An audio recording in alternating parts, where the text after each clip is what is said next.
राधे राधे। आप सभी का राधे सखे चैनल में स्वागत है। भगवान श्री कृष्ण और राधा रानी से प्रार्थना करते हैं कि आप सब लोग सुरक्षित हो, सुखी हो, ठीक प्रकार से। जैसा कि बैसाख के महीने का पावन महीना चला आ रहा है, तो इसके बैसाख के महीने की महिमा तो ब्रह्मा विष्णु भी नहीं कर सकते, तो हम क्या कर सकते हैं। लेकिन हम इस महीने में थोड़ा सा जप दान पुण्य करके उसका पुण्य कमा सकते हैं। अब जैसा कि बैसाख का महीना चल रहा है, तो इसमें दान पुण्य का बड़ा महत्व है। तो इसलिए हम लोग इसकी कुछ कहानियाँ कहकर और इसका महात्म कर इसके बहुत सारा पुण्य की प्राप्ति कर सकते हैं। पहली कहानी बोलो, प्रथम पूज्य गणेश जी महाराज की हम कहानी कहते हैं और साथ में उनका स्मरण करते हैं।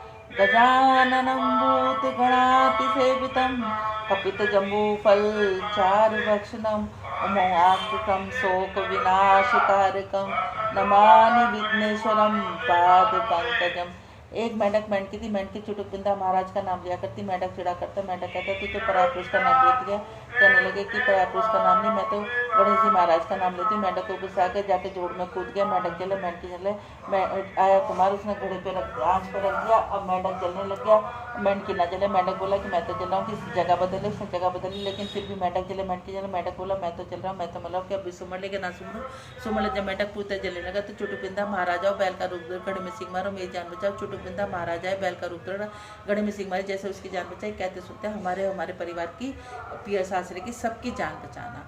एक लक्ष्मी माता की जय। एक गरीब ब्राह्मण की लड़की पीपल नीचे खेलती। पीपल में से आई आवाज़, बहन सहेली बन जाए, सहेली बन जाए। उसकी माँ ने पूछा बेटी क्या बात है, कि कुछ नहीं, कि कुछ तो बात है, कि ऐसे से पीपल में से आवाज़ आती है। उसकी माँ समझ गई पीपल में लक्ष्मी माता रहती है। कहने लगी अब की बार आवाज़ आए तो कहती है तू मेरी सहेली, मैं तेरी सहेली, दोनों सहेली बन गई। लक्ष्मी माता ने उसे अपने घर पर बुलाया। खाना खाती जा सोचते लक्ष्मी माता का व्यव तो इतना बड़ा, कल को उसको मैं क्या खिलाऊंगी पिलाऊंगी। लक्ष्मी माता उसके मन की बात ताड़ गई। कहने लगी चौमुख की दीवार लेकर छत पे बाल दिया, चील आएगी, चौमुख की दीवार ले जाएगी, हीरो का छोड़ जाएगी, जिसे बेचकर तुम अपने घर के दिलदर दूर करना। जैसे लक्ष्मी माता तुमने उसके घर के दिलदर दूर करे, वैसे कहते सुनते हमारे और हमारे परिवार के सबके घर के दिलदर दूर करना। बोलो तुलसा माता की जय। एक बुढ़िया माई थी, तुलसा माता की पूजा क्या करती। तुलसा माता तू सुखदाता, मैं बिरला सींचू तेरा, तू कर निस्तारा मेरा। पार दे पितंबर विश्वनाथ की काट दे, चटके की चाल दे, पटकी की मौत दे, कृष्ण जी का कंधा दे, वृंदावन का वास दे, काशी का दिन दे, कार्तिक माह बैसाख दे का महीना दे। आए कृष्ण जी भगवान, इतनी औरतें आती है, लाड चाप करती है, पूजा पाठ करती है, सब कुछ दे दूंगी, तुम्हारा कंधा कहाँ से दूंगी। उन्होंने एक घंटी दे दी, इसे बजा देना, मैं चलाऊंगा। एक दिन तुलसा माता ने सोचा मैं घंटी बजा के देखूँ तो सही कि वो आते कि नहीं आते। उन्होंने कहा घंटी बजा के कि बुढ़िया माई मर गई। मैंने तो इसलिए बजाई कि तुम आते कि नहीं आते। एक दिन बुढ़िया माई सचमुच मर गई, किसी के उठाए से नहीं उठती, पत्थर से भी ज़्यादा भारी होगी। सब कहने लगे सवेरे उठ के जन क्या पाप काट की माला फेरती थी जो इतनी भारी होगी, किसी के उठाए से नहीं उठती। आए कृष्ण जी भगवान देखो तो सही दुनिया में क्या डंडोल है। कहने लगा मैं भी देख लूँ, कितने बड़े बड़े योद्धाओं से तो उठी ना, तेरे से क्या उठेगी। एक बूढ़ा कहने लगा इसे भी अपने मन की करने दे। कहने लगे बुढ़िया माई में आ गए। कहने लगे ऐसे नहीं, मोर मुकुट पीताम्बर पहने, हाथ में मुरली बजाते, सबके सामने दर्शन दो। पहले ही मुझे सारी दुनिया दोष लगा रही है। उन्होंने मोर मुकुट पीताम्बर पहने, हाथ में मुरली बजाते, सबके सामने दर्शन दिए। जैसे बुढ़िया माई को दर्शन दिए, वैसे कहते सुनते हमें और हमारे परिवार को वैकुंठ का वास देना। बोलो गंगा जमुना माई की जय।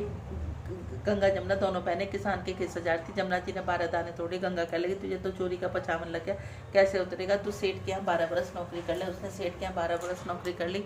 आया गंगा का नान, सिर सटानी उसके यहाँ जाने लगे तो कहने लगे कि तुम भी चलो। कहने लगे, उन्होंने एक सोने का टका दिया कि मेरी बहन गंगा को दे देना। उन्होंने आवाज़ लगी गंगा माई तेरी बहन जमुना ने सोने का टका दिया। गोरी गोरी भैया हरी हरी चूड़ियाँ पहने, 2 हाथ निकले। उन्होंने उससे कहा, उससे कहना उसके 12 बरस पूरे हो गए।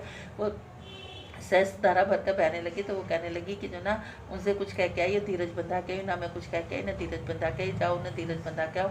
7 जन्म 7 पीढ़ी तुम्हारे घर में अन्नपूर्णा लक्ष्मी सरस्वती का वास होगा। जैसे गंगा जमुना माई तुमने उनके घर में अन्नपूर्णा लक्ष्मी सरस्वती का सबका वास किया, वैसे कहते सुनते हमारे और हमारे परिवार के सबके घर में करना। बोलो गंगा जमुना माई की जय। मेन कहानी बैसाख में ये बांदरी की है। इस कहानी के बिना हमारा पूरा बैसाख पूरा नहीं हो सकता।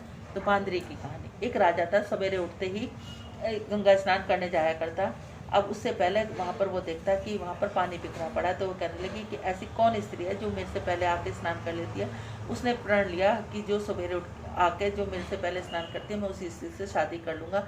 उसने अपने पहरेदार लगा दिए। पहरेदारों ने देखा कि वहाँ पेड़ से उतर कर एक बंदरिया आकर स्नान करती है। तो वो कहने लगे कि राजा को बताया। राजा ने कहा मैंने तो प्रण लिया, मैं उससे शादी कर लूँगा। बंदरिया से शादी कर ली। राजा की कोई संतान नहीं थी।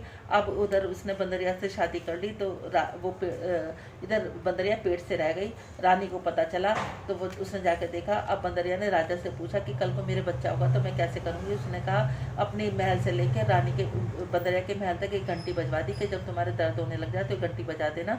एक दिन रानी ने कहा तुम घंटी बजा के देखो तो सही कि राजा आते कि नहीं आते। रानी ने उसने घंटी बजाई बंदरिया ने, तो राजा आ गया। राजा ने पूछा क्या बात है कि मैंने घंटी बजा के देखी, तुम आते नहीं आते। एक दिन बंदरिया के दर्द उठने लगे। रानी के पास गई, कहने लगी अब मैं क्या करूँ कि आंखों पे पट्टी बांधो, मुंह गर्दन उल्टी करके उखली में सिर दे लो, तुम्हारे बच्चा हो जाएगा। उसने अपनी दासी से कहा जब इसके बच्चा हो जाए तो उस बच्चे को फेंकाना, उसकी जगह मांस का लोथड़ा रख देना। उसने ऐसी करा और उसने घंटी बजा दी। आया राजा, कहने लगे जब रानी के लड़का नहीं हो तो बंदरिया के कहाँ से होगा।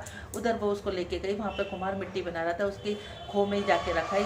सुबह कुम्हार ने आकर देखा, इतना सुंदर राजकुमार देखा, उसको पालने लगे कि भगवान ने हमें दिया है, हमारे कोई संतान नहीं है। अब राजकुमार कुमार कुमारी उस राजकुमार को पाने लगे। लेकिन उस राजकुमार को अपने पिछले जन्म का और किस तरह से उसके साथ उसका सारा स्मरण था।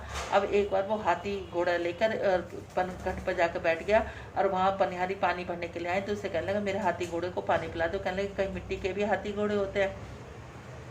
तो वो कहने लगे कि कहीं बंदरिया के भी मांस का लोथड़ा होता है। तो वहीं पर वो दासी खड़ी थी, वो समझ गई ये वही लड़का है और उसने रानी को जाकर कहा कि वो लड़का जिंदा है। उसने कहा, रानी आसन पार्टी लेके पड़ गई कि महल से सारे इनको निकलवा दिया जाए, सारे कुम्हारों को। राजा ने कहा कि कुम्हार निकल जाएंगे तो घड़े कहाँ से आएंगे, हम पानी कहाँ से भरेंगे। कहने लगी मुझे नहीं पता।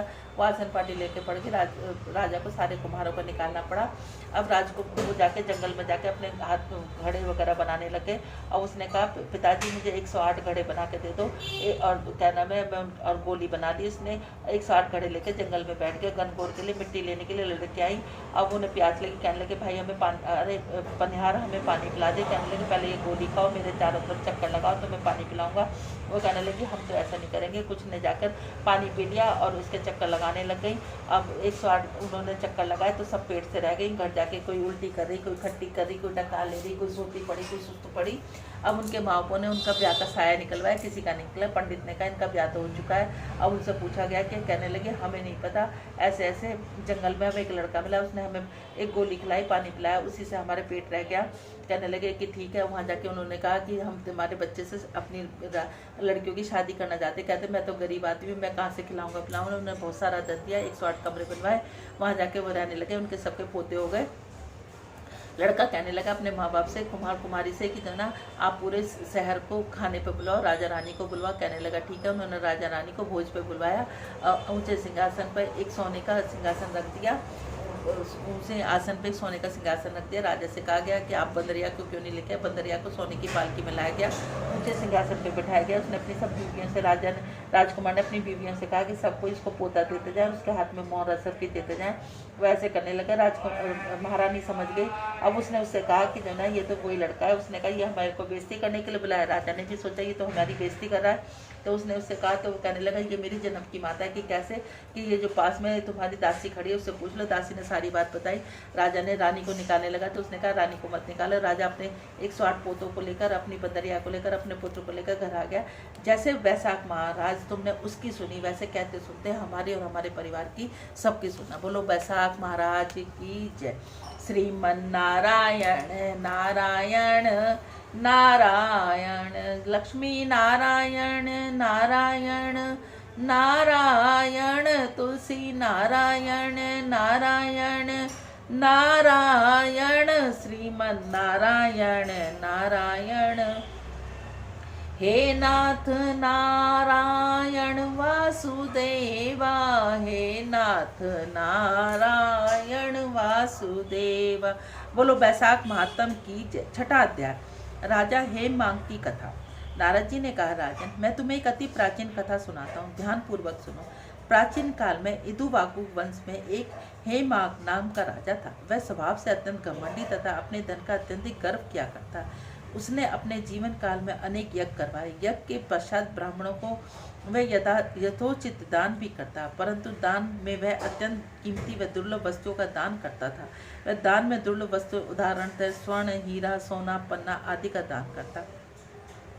भोजन में पानी के स्थान पर दुग्ध दान करता है, फल फूल के स्थान पर मिष्ठान दान करता है। बैसाख माह में इसी तरह जप तप यज्ञ करवाता था तथा जल फल अन्न आदि के स्थान पर हीरे सोना पन्ने मिष्ठान व दुग्ध आदि का दान करता है। एक बार स्वयं भगवान ने स्वप्न में राजा को सावधान किया, राजन तुम परम भक्त हो, बैसाख में विधि पूर्वक जब तक यज्ञ करवाता है, ब्राह्मणों ऋषियों मुनियों की सेवा करता है, परंतु उन्हें भूल जाता है कि बैसाख माह में अन्न जल आदि का दान विशेष महत्व हो। अतः अन्य वस्तुओं के दान के साथ साथ अन्न जन फल आदि का दान भी अवश्य किया करो। तेरी पूजा व दान में घमंड की बू आती है, अतः तेरे धर्म का अनर्थ हो जा रहे हैं। तू बाहर से धार्मिक बनता है परंतु तेरे हृदय में दया बिल्कुल नहीं है, अतः सावधान हो। कपटी व पापी मन से पूजा करना ही पाप है। हेमंत की ने स्वप्न की परवाह नहीं की और वैभव का झूठा प्रदर्शन करता रहा। काल गति स्वरूप मृत्यु को प्राप्त हुआ। मृत्यु के पश्चात अपने अभिमान में बनावटी जब तब के उसे चातक व गिद्ध की योनि मिली, तत्पश्चात कुत्ते की योनि को प्राप्त हुआ। तमाम योनि में अनेक बार जन्म लिया तथा अंत में छिपकली की योनि को प्राप्त हुआ। उसका छिपकली की योनि में जन्म मिथिलापुर के राजा सुकीर्ति के महल में हुआ। छिपकली योनि में निरंतर रोता रहता, सोचता कि घमंड व अभिमान का फल निरंतर भोग रहा है। वह महल के मुख्य द्वार के मुख चौखट में छुपा रहता, भूख मिटाने के लिए कीड़े मकोड़ों का भक्षण करता, भाग्य को पूछता रहता। उसने छिपकली के रूप में सुकीर्ति के राजा के महल में अनेकों जन्म लिए। इस तरह 89 वर्ष बीत गए। एक दिवस बैसाख माह के शुभ अवसर मिथिला नरेश्वती कीर्ति यज्ञ व जप तप कर रहे थे। यकायक अत्यंत महान ऋषि जिसका नाम श्रुतिदेव था राजा के महल में पधारे। दोपहर का समय था। श्रुतिदेव ऋषि अत्यंत थके मांदे थे। राजा ने ऋषि की अवगत की, उसका शीतल जल से स्वागत किया, इसके पश्चात मधुपाक भेंट किया। अचानक पवित्र जल पर तथा मधुपाक की एक बूंद छिपकली के शरीर पर गिर पड़ी। बूंद पड़ते ही छिपकली को ज्ञान बोध हुआ, वह हाय हाय करने लगी। श्रुतिदेव महाराज ऋषि थे, दृष्टि छिपकली पड़ी, वह तुरंत उसके पिछले जन्म को संपूर्ण गाता वह हाल समझ गए। श्रुतिदेव बोले, छिपकली तमाम दुर्गति का कारण तेरा अभिमान है। संसार की कोई वस्तु छोटी नहीं होती। तूने राजा हेमंत के जन्म काल में बैसाख माह में दिखावे के लिए पूजा पाठ किया। अमूल्य वस्तु का दान भी अपना वैभव दिखाने के लिए किया। सच्चे मन से पूजा न करना पाप है। तू यह भी भूल जाता है कि जल भी अत्यंत अमूल्य पदार्थ है। बिना जल के संसार नहीं चलता तथा काल के विकराल मुख में समाकर वह समाप्त हो जाता है, परंतु जल अमर है, जल अमूल्य है। हे छिपकली, तेरे दुख का समय अब समाप्त हुआ। तू इस योनि में के पश्चात स्वर्ग में विलास करेगा। यहाँ 10,000 वर्ष तक निवास करने के पश्चात तेरा जन्म इदुवाबुक वंश में होगा। वहाँ तेरा यज्ञ अत्यंत प्रभावशाली होगा तथा तेरा राज्य 7 दीपों तक विद्यमान होगा। इस तरह हेमंत रूपी छिपकली का कल्याण हुआ। उसको छिपकली योनि से मुक्ति मिली। उसने 10,000 वर्ष तक स्वर्ग में निवास किया। तत्पश्चात उसका जन्म इक्ष्वाकुज वंश में हुआ। 7 द्वीपों में राज्य किया अत्यंत और अंत में सुख वैभव को प्राप्त हुआ। बोलो बैसाख महात्म की जय। श्री कृष्ण गोविंद हरे मुरारी, हे नाथ नारायण वासुदेवा। श्री कृष्ण गोविंद हरे मुरारी, हे नाथ नारायण वासुदेवा। श्री कृष्ण गोविंद हरे मुरारी, हे नाथ नारायण वासुदेवा। करो करो ए बैसाखी नाने वाली, श्री कृष्ण का आरता हो रहा। माटी का मारा दीवला जी रूपा बरी बात, हमी सुहागन हमी सपूती जोड़ियो जी। भर बैसाख की रात श्री नारायण का आरता हो राम। लीपा पोता ओवरा जी माए बिछाई खाट, ये जोड़ी तो अचलज रहियो एक पुरुष दूजी नार। श्री नारायण का आरता हो राम। गंगा बड़ी गोदावरी जी तीरथ बड़े, आगे बढ़तों में एकादशी जी।